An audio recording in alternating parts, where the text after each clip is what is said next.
What's up guys? So try natin pakainin yung ni-rehouse natin na nakaraan na ano ba to? Poecilotheria metallica or Indian ornamental.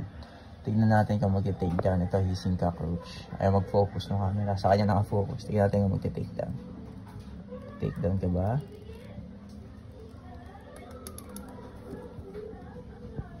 Oh, wala. Ayun, tinake down niya.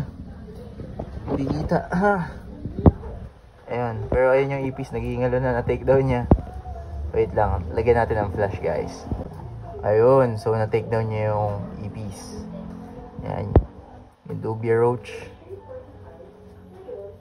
Nakain niya, so successful take down. Yes, ito yung enclosure niya, okay na maganda, di ba? Ayan siya. So, ayan na natin siyang kainin yung pagkain niya. Ganito na lang guys for today's video. Thanks for watching.